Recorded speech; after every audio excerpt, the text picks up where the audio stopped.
Just south of Toronto, along the Niagara River and a short drive from the U.S. border, sits St. Catharines, the biggest city in Ontario's Niagara region. Known as the Garden City, it's packed with parks, trails, and scenic spots, while also being an important hub for shipping and industry because of the Welland Canal. The city has deep roots in history, once famous for its mineral springs and strongly tied to the Underground Railroad. Figures like Harriet Tubman left a legacy that still echoes through the community. These days, St. Catharines is also celebrated for its arts scene, a lively downtown, historic neighborhoods such as Port Dalhousie, and its central spot in Niagara's wine country. But in the summer of 2010, the city was shaken by a heartbreaking tragedy. Born in 1933, Livia Beirnes was remembered for her kindness, elegance, sharp wit, and her love for music and the arts. She lived most of her life at 11 Oakwood Avenue with her husband, Joseph Livingston Barnes, until his passing in 2007. Their home was especially meaningful. Joseph had designed and built it himself.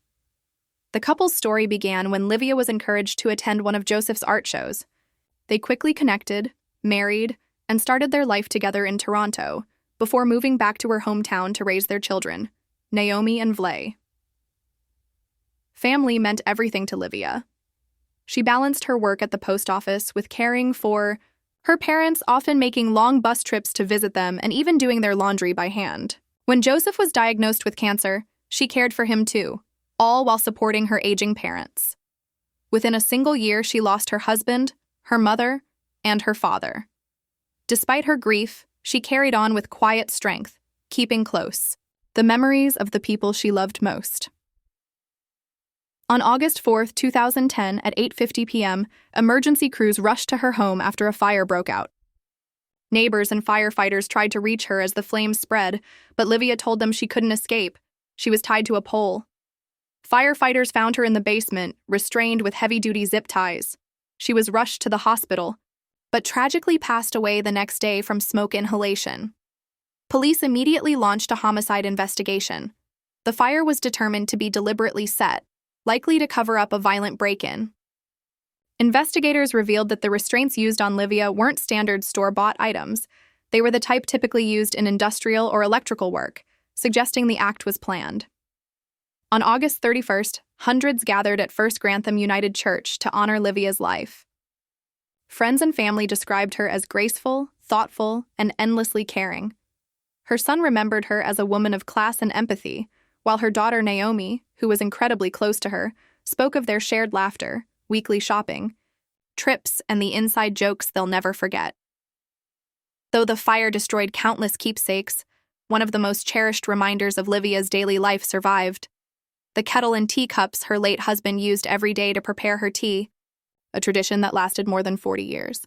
At her memorial, her children raised one of those cups in a final toast to their mother.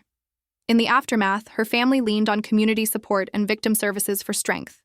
They promised that while her killers caused destruction, they would not destroy the family's bond. Investigators have kept the case open and active.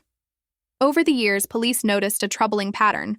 Several suspicious fires occurred near Livia's neighborhood between 2008 and 2011, raising fears that an arsonist was at work. Despite extensive efforts, no one has ever been charged. Now, more than a decade later, Niagara police are still urging anyone with information to come forward. In August 2025, they renewed their appeal to the public, offering a reward of up to $50,000 for tips that lead to an arrest and conviction. Authorities remain committed to finding answers and justice for Livia. Anyone with information can contact Detective Sergeant Jamie Monroe of the Niagara Regional Police or reach out to Crime Stoppers anonymously.